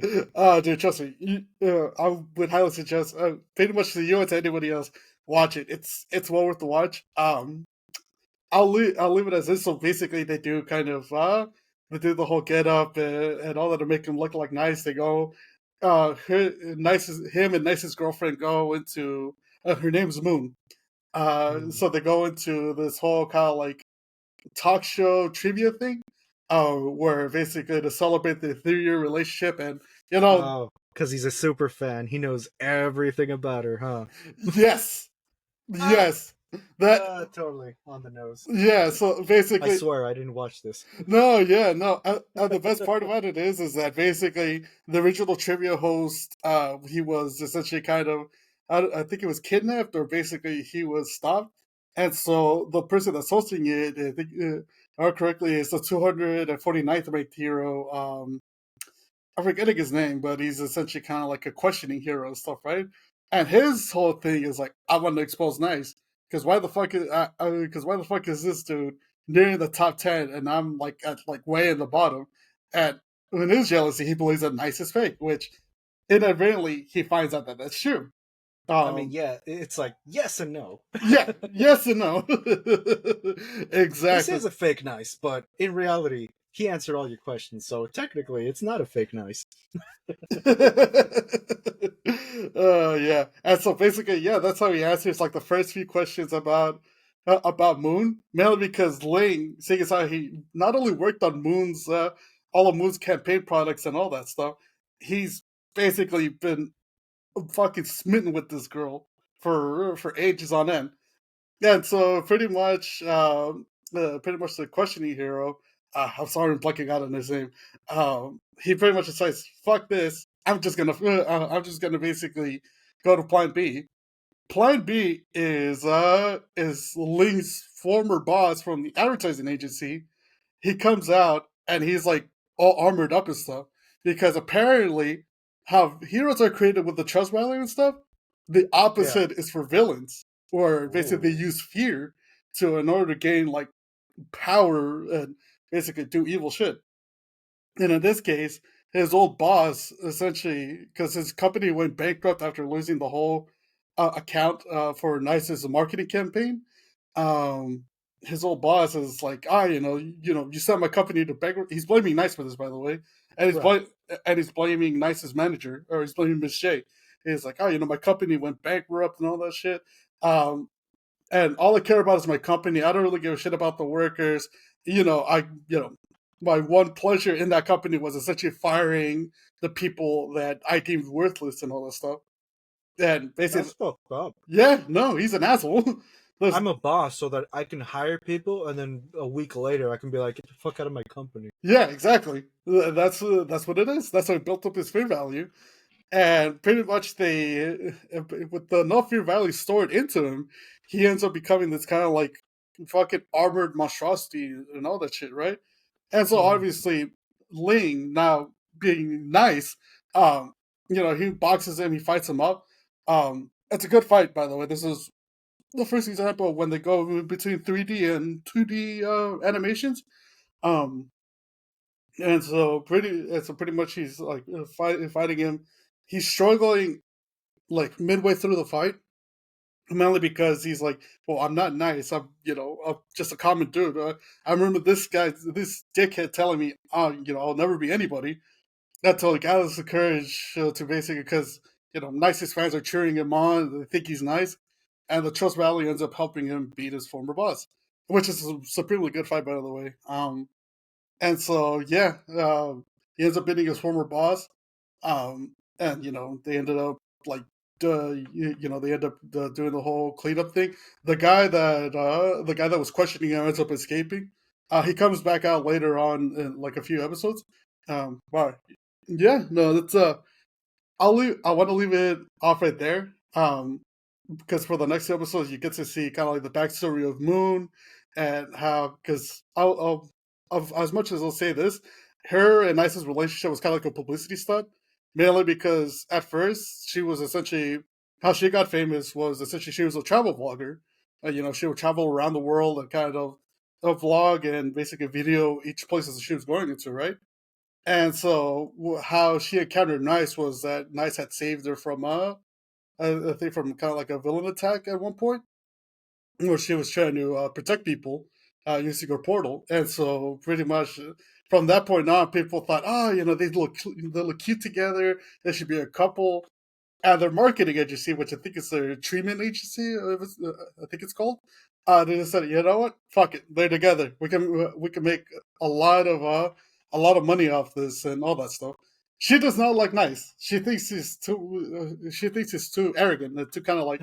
A prestigious asshole. Yeah, pretty much. That she, pretty much that he's too into perfectionism and all that stuff, and that basically, and the other reason she doesn't like nice is because her portal once or back then it used to work, like where she could transport anywhere in the world that she would think of. Yeah, and she would be there. Now, whenever she tries to use it, the portal automatically goes to Nice's side, and so they basically tied her trust value into Nice's trust value, and her reasoning is like, I want to be free. I just want to be done with this. I want to live my own I life. want to be free. Exactly. It's like that old song. I want to break free. Yeah, and so basically, you see that basically, Nice and Moon's relationship was such a sham cooked up by the treatment agency. Other than that, dog, it's so good. So I have to far, I assume think. later down the line, I don't mean to cut you off. No, you're good.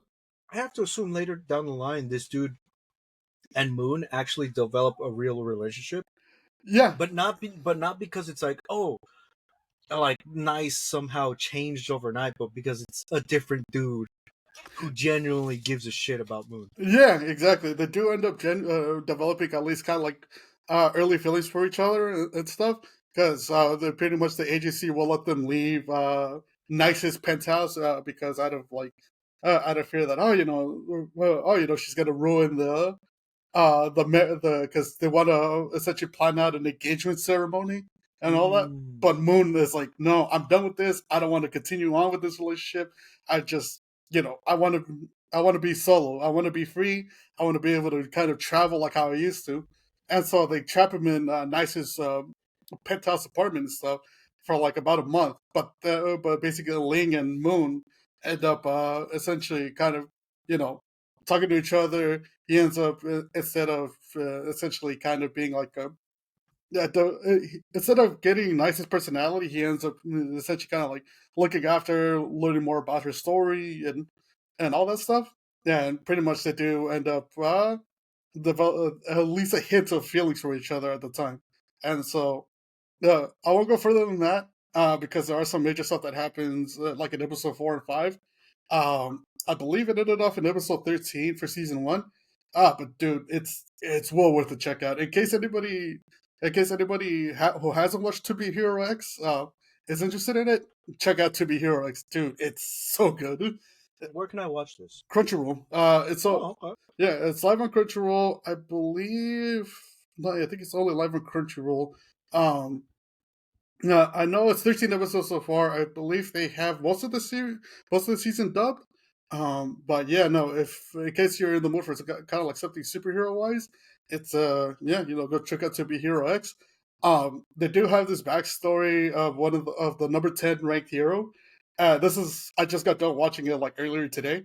Um, it's basically because basically I think his name is Firm Man, or they call him the ever standing hero, and the reason he got that name is because he used to be a firefighter that basically helped out this little girl from a burning building by holding onto like a piece of wall debris to ensure that she got out safe. And so obviously he gets out safe, and due to the trust value that people have in him, he ends up becoming Firm Man. He ends up becoming a superhero. Even his backstory ends up being kind of sad because the past after he becomes a hero, dude, man, his powers just suck against them. Like it's a good power, but there's a reason that they call him the ever standing hero. He cannot sit down for anything, not even. Not, Oh. yeah, and I'm pretty sure I'm pretty sure that basically I know the joke that you're gonna do, but yeah, he pretty much can't sit down for anything. He can't bend over to tie his shoes. He can't bend over to basically do squats and all that. So does that mean he has to take a shit standing up? No, and that's one of the clips of the past too. So that's one of the clips of the past too, where it's like, God, dude, you feel for the poor bastard, and he ends up having to basically fall asleep standing up as well. I was like, God damn, man, that just sucks. Oh, kind of like that dude from The Boys. Yeah, Yeah. who apparently the actor had narcolepsy, Mm. and instead of like reshooting the scene, they're just like, fuck it, let's just make it a part of his character. He'll Yeah. have a decent conversation, then bam, he just fall asleep randomly. Oh god. No, yeah, but yeah, no, that's it's almost like that where pretty much he can't because basically when he unlocked his powers, he ended up getting these light gauntlets that because he's known as the ever-standing hero, he can't bend down for anything. He can't kneel down. He can't do anything. He's always standing, and and you see it as like, man, this fucking life is miserable at that point. He's a top 10 hero, but at that, I mean, it's not worth it. It was like, okay, I lost flexibility in my legs, so now I'm just straight as a fucking statue. Well, yeah, Okay, okay. well, yeah, I would highly recommend checking out Superhero X. It's a Crunchyroll. It's 13 episodes. Um, the soundtrack is pretty good. The animation is insanely good. And I do like the story. Episode 5 doesn't leave off on a cliffhanger. No spoilers. It leaves off on a cliffhanger, and I was surprised by it. So that's all I'm gonna say. But yeah, I think I know you have some manga recommendations, right? Or you have one? I have one manga recommendation. I Huh. actually finished reading it. Oh, nice. What is it? It's a completed manga. It's called I'm Also in Love with Someone. Hmm. Mata Kata Omu. Nice. Uh, a one-way route. A weird, strange feeling. A love story about a girl who is always confessed to by her childhood friend. How will she reply? From a long time confession. Hmm. So I finished reading this shit. It's really good. 19 Oh, nice. chapters, Oh, 3 volumes. Not that bad. no, it's not bad. It was published in 2016 and it's completed. Mm-hmm. It was completed 5 years ago, pretty much. Mm-hmm. So this is about a chick, Kayuse, who has a childhood friend called Nogata, Mm-hmm. and ever since they were in elementary school, they've been friends. They've been childhood friends, right? But it's only until I guess he started to see her like as a love interest. Mm-hmm. Nagata has always confessed to Kayuse, Mm-hmm. "I love you," like straight out, just "I love you," Mm-hmm. and he's been keeping that up from elementary school to middle school, and then going into high school. But she either dodges his love confession, or she changes the topic, or like doesn't give him a straight answer. Mm-hmm. And it's only until he kind of like snaps and realizes, oh, well, she must not really love me because I've confessed to her all this time and she's never answered me once. So I guess she really sees me as a nuisance and doesn't want anything to do with me. Mm-hmm. So from that point on, he just he's like, all right, cool. I guess we'll go our separate ways. I'll do my own thing and I'll let you have your own life and shit, right? Mm-hmm. Ever since that happened, she's like, something feels weird. I feel like I'm missing something. Mm-hmm.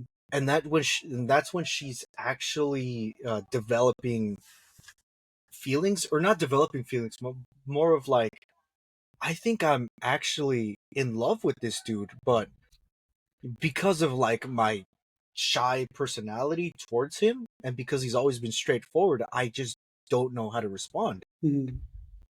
So then she tries to get closer to him, but because at that point he's just like, I don't want anything to do with you. He just avoids her, which leads Kayose to kind of like try to get out of her bubble and do everything she can to actually confess to him. It's really good. Oh, yeah. It's really good. I'm keeping it vague as possible, just to get people to read it. The tags are romance, drama, school life, slice of life, supernatural, and tragedy. Okay. No, yeah, it sounds really good, especially because I mean, it's not so much that it's not so much like, oh, or you could blame him or you could blame her. No, it's just basically kind of like the different personalities clashing, and it's kind of like showing the growth on like where Ayase she's trying to move forward to essentially become a more open person and get past her shyness and stuff. This is kind of like the obstacle in the way. And with the main dude is more so like, okay, I'm not getting any straight answer. I'm just gonna continue on with my life. But Yeah. but yeah, for 90 chapters, it sounds like a really good, basically slice of life and romance drama manga. Oh yeah. And there's a reason why it's called it has a tag supernatural. There is some shit that goes on.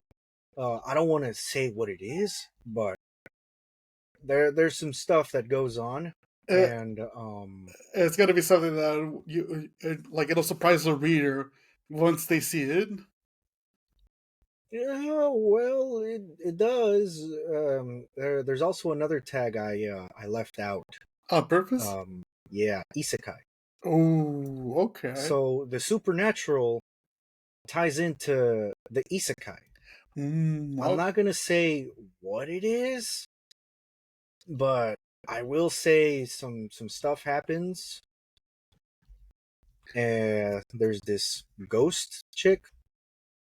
I'll put it this way: the last chapter is called "See You Again." Okay. Okay. Not, this could go either way. With those hints in mind, I'll leave it to your imagination of what those two isekai tags and supernatural tags are about. Okay, now that makes it a bit more spicier. Yeah, yeah, and it sounds like something you kind of read, in a day. Seeing as how it's 19 chapters and such. What's it called again? It is called Mata Kata Omu. Translated to "I'm also in love with someone." Matakata Omu. I'm also in love with somebody. So yeah, if you want to check out I'm also in love with somebody, feel free to check it out. It seems like it's gonna be worth read. Especially if you're looking for something to read during your lunch break and stuff. I know I ended up reading Nyantatsu Pomeko during my lunch break. Really good drama manga. Which I guess this is kind of the perfect time to transition. It is a good manga recommendation. It's also kind of like a slice of life romance drama anime. It basically follows it follows basically these two high schoolers. Let me pull up the name on here. Uh, but yeah, it ends up following these two high schoolers that were victims of essentially kind of like of past rumors that affected the school life. For the MC, it's a dude. Professional at work, people. Yeah, no, because I was gonna, yeah, because I was gonna cover, was it Wistorio Sword and Shield, um, and so basically now that we got into it, I was like, you know what, let me actually talk about Nyata Tsupomeko a bit. Um, it follows an entity called the Makoto. That basically, he was essentially throughout his life, he was essentially kind of like falsely accused of basically bullying, essentially bullying another girl and assaulting another girl and all that stuff. Oh, I've read this one before. Yeah, yeah, and this was, Yeah, where I guess the chapter opens up with like a chick confessing, and he's like, "No, I'm sorry, yeah, I don't like you." And behind a tree was like the teacher that he told him to watch yeah, exactly, over as a just in case some shit happens. yeah, and so pretty Oh, much, it's really good, dude. oh yeah, Every person who pretty much had feelings for him comes back in high school, and they try to strike up a conversation, but he's just like, "Nah, fuck you. I don't trust your bullshit anymore." yeah, And even to his own like little sister and fucking mom, he's just like, "Nah, I can't trust anyone."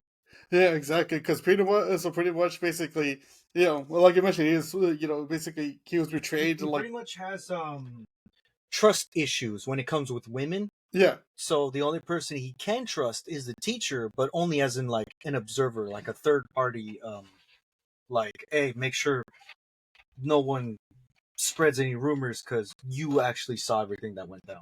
Yeah, and that's until he meets Henri, who's essentially kind of like a Yankee girl that that happens to sit next to him, who also went through the whole similar situation where she was basically falsely accused, and now she And was. supposedly is like an easy person to get with and shit. Yeah, exactly, Yeah, exactly. yeah. And exactly, and at first they pretty much just kind of like, yeah, pretty much it's just like, hey, you know what? Yeah, you're like at least a decent enough person that who doesn't judge me. So let's at least spend time together and stuff, right? Only for basically for Ari to find out that Makoto is her.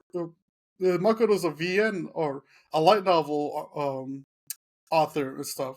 He writes on this basically this fan made website where you could post up light novels, and Makoto Think of finds it out like that their Henri. version of fanfic.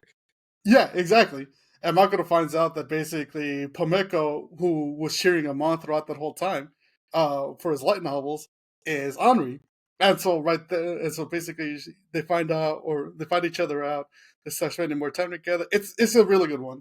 Oh Uh, yeah, uh, it's a high. I highly recommend that shit. yeah, And I'm actually glad you read it too. oh yeah, dude. I It's don't know if I introduce it to you or did you find it randomly on your own? I want to say you introduced it to me like years ago, and then like I want to say like 2 months ago, I ended up finding it. I want to say 2 months ago or last month, I ended up finding it on because I think that was one of Broken Daydreams '94. Shout out to Broken Daydreams by the way on YouTube. He has some fantastic manga recommendations.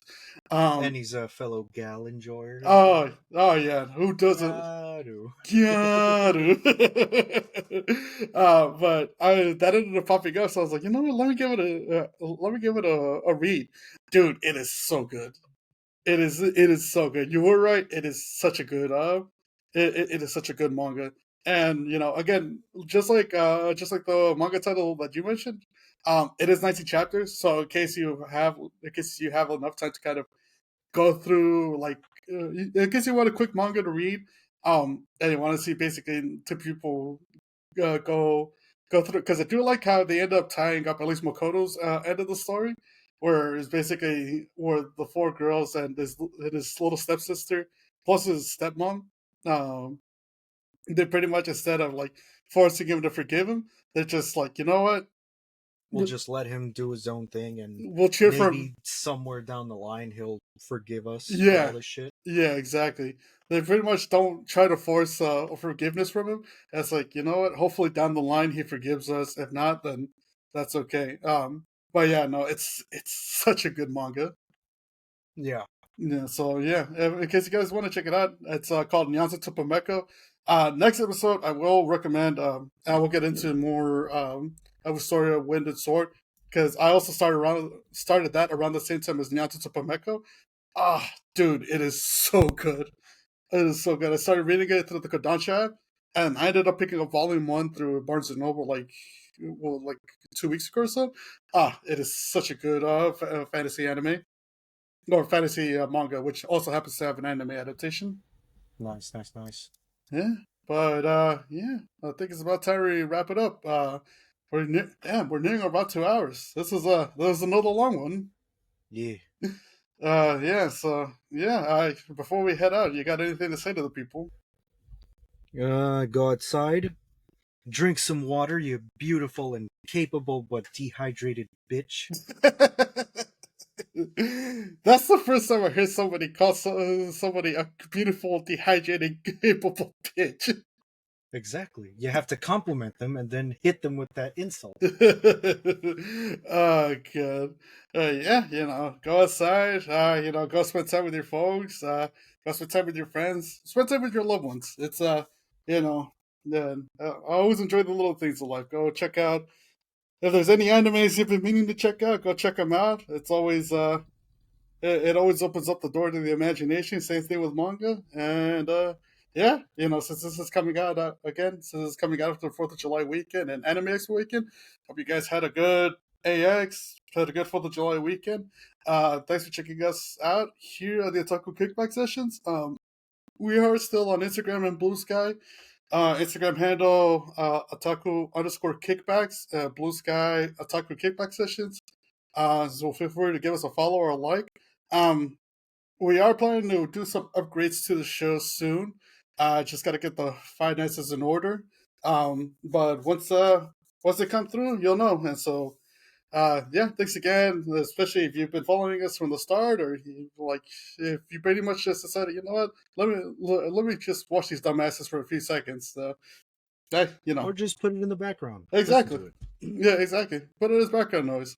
If something catches your ear, hey, you're always welcome. But yeah, again, thank you guys for watching another episode of the Otaku Kickback Sessions. We love you guys. Please stay safe, stay cool. It is hot out there since it's summertime, and yeah, we'll see you on the next one. Yeah. Peace.